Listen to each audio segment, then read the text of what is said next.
होते हुए भी अभी तक सरना धर्म कोड नहीं मिला, क्या वजह हो सकता है मैम?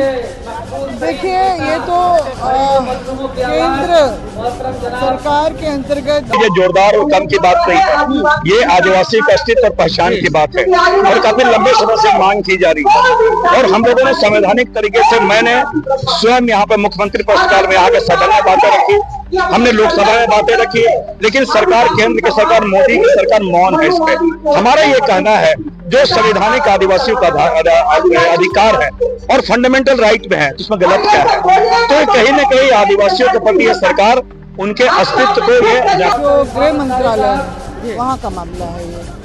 और मैं आपके चैनल के माध्यम से मैं बताना चाहूँगी कि 2020 से पहले हमारा वो कॉलम कोड जो आज़ादी के बाद हमारे लिए निर्गत किया गया था, आदिवासी धर्म एवं अन्य मान्यताएं, उसको मोदी सरकार के द्वारा हटवा दिया कि सरना सनातनी एक है, आदिवासी हिंदू है, उसको अलग से कॉलम कोड।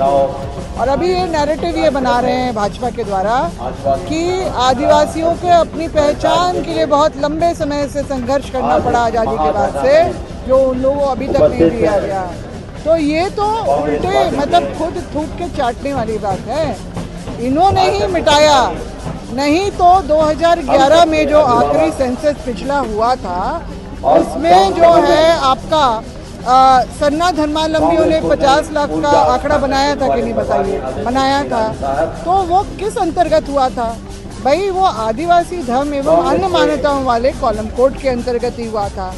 मगर जो 20 में जो प्रस्तावित जनगणना का प्रपत्र जो मेरे हाथ में है, यहाँ पर है, और इसमें साफ तौर से ये है कि आपका जनगणना के प्रपत्र से, ये देखिए रिलीजन था, हिंदू, मुस्लिम, ईसाई, सिख, बौद्धिस्ट, जैन। 7वें नंबर पे आदिवासियों का कॉलम कोड था, वो आखिर गया कहाँ? ये बड़ी सवाल। और ये 2021 का सेंसस रिपोर्ट के लिए सर, ये वहीं पर रजिस्ट्रार जनरल ऑफ इंडिया ने मुझे पकड़ाया। ये हाउस लिस्टिंग का आप देखिए, और ये जो है सेंसस का जो है ये सारा ये ऑथेंटिक है, ऑथेंटिक फॉर्मेट है ये, और इसमें आदिवासियों का कॉलम कोड हटा हुआ। तो ये भाजपा की सरकार के द्वारा किया गया है, जिनको आदिवासियों से बहुत परेशानी है। उनका तो 1994 में आरएसएस के हेडक्वार्टर में एक दिवसीय अधिवेशन में एजेंडा बना था संपूर्ण हिंदू राष्ट्र बनाना और आदिवासियत को खत्म करना। तो मोदी जी जब 2024 में जब सरकार में आए तो उनका काम शुरू हो गया। तो 2014 में चर्च पे हमला, 2015 में मॉब लिंचिंग, 2016 में सरना सनातनी एक, और आरएसएस के प्रमुख 2017 में झारखंड की धरती में ही बोल के जाते हैं कि आदिवासी हिंदू है, उसको अलग से कॉलम कोड क्यों? ये बोलने वाले कौन होते हैं? संविधान ने जो हमें वो जगह दी है, हमारे इतिहास के बदौलत, हमारे संविधान अधिकार के तहत, तो ये भाजपा या ये लोग कौन होते हैं बोलने वाले इस तरह की बात? तो हमारा जो मूल रूप से जो देश भर के आदिवासियों के लिए कॉलम कोड था वो वापस हो।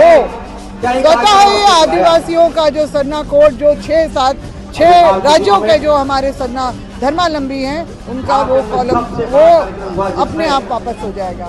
अभी मोदी जी ने घोषणा की कि हम जाति जनगणना इस देश में करवाएंगे, क्रेडिट ले रहे हैं, मगर आदिवासी अपनी पहचान कहाँ कर करवाएगा बिना कॉलम कोड के? ये तो वो जवाब दे दे।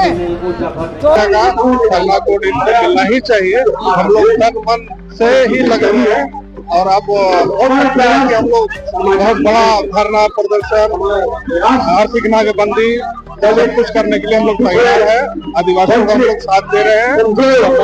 सरकार का पहल नहीं किया जा रहा है, उसके ऊपर क्यों तक नहीं रहना है, तो अगला कदम आप लोगों का क्या होगा? राज्य सरकार से सेंट्रल गवर्नमेंट को सरना धर्म कोड का जो बिल है वो यहाँ से पास कर भेजा जा चुका है। सेंट्रल गवर्नमेंट का ही खबर है कि सरना कोड अभी भी आदिवासियों को नहीं दे रहा, भेदभाव बरत रहा है आदिवासियों के साथ। शुरू से ही मंशा रही है केंद्र सरकार की कि आदिवासियों को और हम दबाने का।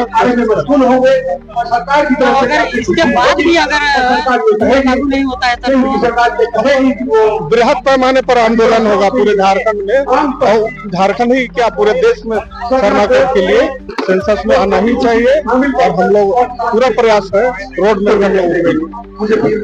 देश आदिवासियों का देश है और सभी जाति के लोगों का एक धर्म कोड है, लेकिन इतने बड़े पैमाने में आदिवासियों की संख्या है और उनके लिए धर्म कोड नहीं है।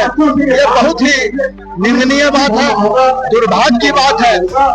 जबकि आदिवासी यहाँ की परंपरा, सांस्कृतिक सभ्यता में हमेशा आगे रहे हैं। ये राज की लड़ाई आदिवासियों ने लड़ा है, कुलवासियों ने लड़ा है, लेकिन धर्म कोड इनका नहीं है। आदिवासियों को का धर्म कोड मिलना चाहिए। इसकी लड़ाई सड़क से सदन तक हम लोग लड़ेंगे। जब तक आदिवासियों का कोड नहीं मिल जाता है तब तक ये लड़ाई जारी है। ये तो झांकी है, अभी बहुत सारा लड़ाई लड़ना बाकी है। हम वही कह के अपनी बात को खत्म करते हैं। मेरा नाम बैबुल अंसारी है, हम सिसई प्रखंड कांग्रेस कमेटी के अध्यक्ष हैं। निश्चित रूप से संघर्ष में विश्वास रखते हैं और इस सरकार को झुकाना पड़ेगा। कौन आ रहा है?